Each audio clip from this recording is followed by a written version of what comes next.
మా ఆహ్వానం మన్నించి ప్రేమతో విచ్చేసిన దైవజనులకు, శ్రేయోభిలాషులకు ప్రతి ఒక్కరికి మా శుభాభివందనాలు. ఈ కార్యక్రమం మందిర ప్రారంభోత్సవమే కాకుండా 450వ ఆత్మీయ అభివృద్ధి కూడిక కూడా. అంటే దేవుడు తన దయా సంకల్పం చొప్పున ఒక మారుమూల ప్రాంతంలో మా జీవన వృత్తుల్లో ఉంటుండగా ఈ ప్రాంతానికి నడిపించి ఆయన పని కోసం మమ్మల్ని ఏర్పరచుకొని సేవ ప్రారంభానికి తొలిమెట్టు వేయించాడు దేవుడు. అలా మొదలుపెట్టిన ఈ మా చిన్న పరిచర్యను దేవుడు వారం వెంబడి వారం దీవిస్తూ వచ్చాడు. అలా మొదటిగా 25 వారాలకు ఆయన మేలులు తలస్తూ కృతజ్ఞతా ప్రార్థన ఏర్పాటు చేసుకొని 25, 50, 75, 100 ఇలా ఈ సేవకు వారం వారం ఆయుష్ ఇచ్చి కొనసాగిస్తూ ఉన్నాడు దేవుడు.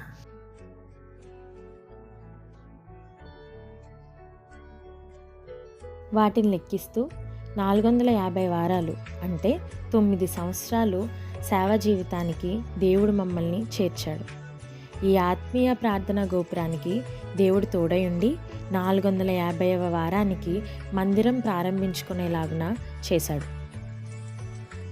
మా ఈ ప్రయాణంలో ఎన్నో ప్రశ్నలు, విమర్శలు, అవమానాలు, ఎదురుదెబ్బలు, ప్రతిఘటనలు ఎదురైనప్పటికీ ఈ ఆత్మీయ ప్రార్థనా గోపురం ఇంటిలో 8 మందితో ప్రారంభమై ఈరోజు 150 మందిగా దేవుడు అభివృద్ధి చేశాడు. మమ్మల్ని అందరినీ ఆయన వాక్కు చేత నడిపిస్తూ పరిశుద్ధాత్మ దేవుడు ఎలాంటి మాటలు మాట్లాడతాడా అని ఎదురుచూస్తూ సేవకులు దేవుని సహాయంతో విత్తుతున్న వాక్యం విని ఆదరించబడి బ్రతుకులు మార్చుకుంటున్న వారు కొందరు. అలాంటి వారిలో ఒకరు త్రాగుడే ధ్యేయంగా భావించి తమ కుటుంబాన్ని, తన వృత్తిని, పూర్తిగా తన జీవితాన్ని నాశనం చేసుకొని చనిపోయే స్థితికి వెళ్ళిన వ్యక్తిని దేవుడు తన వాక్కు చేత రక్షించుకొని ఈరోజు అనేక మంది త్రాగుబోతులను మార్చి దేవుని దగ్గరికి నడిపించేలా చేస్తున్నాడు. నిజ దేవుడు సృష్టికర్త యేసని తెలుసుకుంటున్న వారు కొందరు. వ్యసనాలు మాని పాత జీవితానికి స్వస్తి చెప్పి కొత్త జీవితాన్ని జీవిస్తున్నవారు మరికొందరు. బలహీనమైన భక్తి జీవితాన్ని సరిచేసుకున్నవారు, అస్తవ్యస్తమైన చీలిపోయిన కుటుంబాలను వాక్యముతో కట్టుకున్నవారు కొందరు. మొక్కుబడిగా మాత్రమే మందిరానికి వెళ్ళాలి అన్న వారి ఆలోచన మార్చుకుంటూ దేవుని తర్వాతే సమస్తమును అని తీర్మానించుకొని మానక ప్రతి ఆదివారం కుటుంబ సమేతంగా హాజరవుతున్నవారు కొందరు.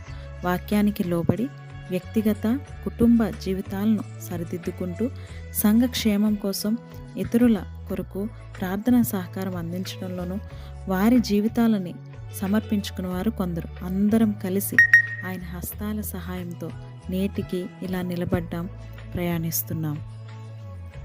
ఇంకా బ్రతకరు అని భార్యాబిడ్డలు, సంఘం ఆశ వదులుకున్న పరిస్థితే అయినా సంఘం ప్రాధేయపడి దేవుని పాదాలు పట్టుకున్నందుకు దేవుడు ఓపెన్ హార్ట్ సర్జరీ నుండి వారిని లేపి నూతన జీవం ఇచ్చాడు. రూపాయి ఆధారం లేని పరిస్థితుల్లో భర్త అనారోగ్యం, డబ్బులు లేకుండా వైద్యం చేయమని బయటికి వెళ్ళిపోమన్న డాక్టర్లు, ఏం చేయాలో తెలియని పరిస్థితుల్లో సంఘం ప్రార్థనతో దేవుని సహాయం కోరినప్పుడు దేవుడు బ్రతికిచ్చాడు. ఇప్పుడు ఆయన ఆకలితో ఫుట్పాత్ మీద ఉంటున్న అనేక మందికి ఆహారం ఇచ్చి కడుపు నింపుతున్నారు. చిన్నపిల్లలను వాక్యపు వెలుగులో బాల్యం నుండి దేవుని త్రోవలో నడిపించేలా వారికి ప్రత్యేక ప్రార్థన నిర్వహించి, అంతేకాకుండా కుటుంబ వ్యవస్థను వాక్యమనే పునాది మీద కట్టుకునేలాగున భార్యాభర్తలకు ప్రార్థన నిర్వహిస్తూ, వృద్ధులకు వారిని వాక్యం చేత బలపరచుటకు, వారి ఆరోగ్య క్షేమాలు తెలుసుకొని వారికి సలహాలు అందించే విధంగా ప్రత్యేక ప్రార్థన నిర్వహిస్తూ, యజమానులు తమ కుటుంబాన్ని వాక్యం చేత నడిపించే విధంగా పురుషులకు ప్రత్యేక ప్రార్థన, కుటుంబంలో, సంఘంలో స్త్రీ పాత్ర కోసం తెలియజేసేలా కుటుంబ నిర్వహణను దేవుని క్రమశిక్షణతో నడిపించేలాగున స్త్రీలకు ప్రత్యేక కూడిక. యవ్వన జీవితం తొలి అడుగుల్లోనే వాక్యం చేత నడిపించుకునేలాగున దేవుని చేత బలమైన సాధనాలుగా వాడబడేందుకు యవ్వనస్తులకు ప్రత్యేక సదస్సు. ఇవన్నీ దేవుని ప్రణాళికతో ఇచ్చిన వాక్యం చేత అనేక జీవితాలను వెలిగిస్తూ నడిపిస్తున్నాడు. ఈ ఆత్మీయ ప్రార్థనా గోపురం అనేక సేవా కార్యక్రమాలు నిర్వహిస్తూ సేవ మీద వచ్చే ప్రతి ఆదాయంను ప్రతి నెల హాస్పిటల్ పరిచర్యలో భాగంగా రోగులకు బ్రెడ్, ఫ్రూట్స్ ఇచ్చి ప్రార్థించి రావటం, కరోనా కష్టకాలంలో యాత్రికులకు, యాచకులకు, పోలీసులకు ఆహార పంపిణీ చేయటం,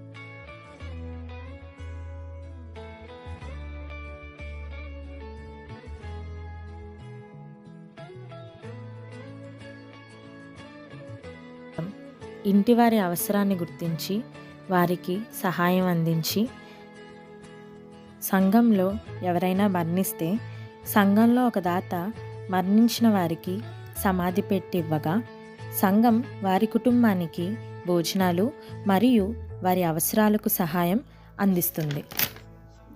ఇంకా మరెన్నో కార్యక్రమాలు సంఘంలో ఎవరికి అనారోగ్యం అయినా, నివాసం లేక రోడ్ల మీద ఉన్న వారికి ఆహారం పంచుతూ ప్రతీ నెల ఒంటరిగా సేవ చేస్తున్న సేవకురాళ్లకు వాక్యం చేత బలపరిచి వారికి సహాయం చేసి పంపించడం జరుగుతుంది.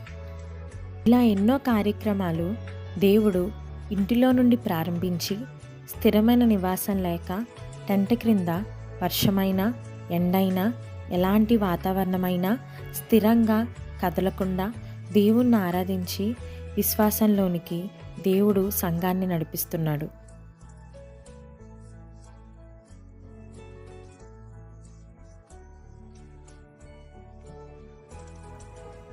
దీనినే ఒక మందిరముగా ప్రారంభోత్సవం చేసుకున్నాం. ఎన్ని అవాంతరాలు వచ్చినా, ఎన్ని వాతావరణ పరిస్థితులైనా, ఎలాంటి కఠినమైన వాతావరణ స్థితిగతులైనా ఇదే టెంట్ కింద మా జీవితం, మా జీవనం.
అలాంటి మాకు దేవుడు మందిరం నిమిత్తం స్థలాన్ని ఏర్పాటు చేసి దానికి శంకుస్థాపన నిర్వహించి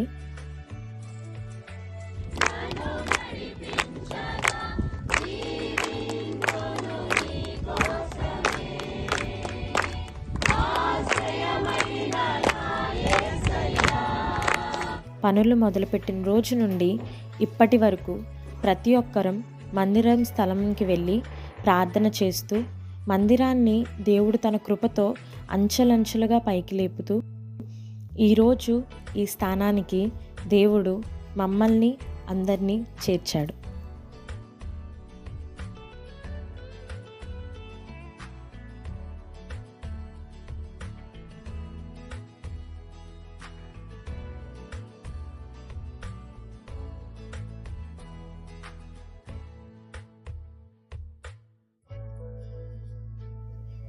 ఒకప్పుడు మా జీవితంలో బహు కఠినమైన ఆర్థిక పరిస్థితులు, ఆకలి బాధలు, స్థిరమైన నివాసం లేక ఎన్నో రోజులు ఒక గొడుగు పట్టే స్థలంలో నివాసం ఉండి దేవుణ్ణి మాత్రం విడిచిపెట్టక జీవించిన మాకు ఈరోజు దేవుడు ఇంతటి ఘనతను, ఆనందాన్ని, అనేక మందికి ఆకలి నింపేలాగా, అనేక జీవితాలను కట్టేలాగా దేవుడు చేశాడు. ఏ యోగ్యత లేని మాకు దేవుడిచ్చిన ఈ మహాకృపకు సమస్త మహిమ, ఘనత, ప్రభావములు దేవునికే కలుగునుగాక.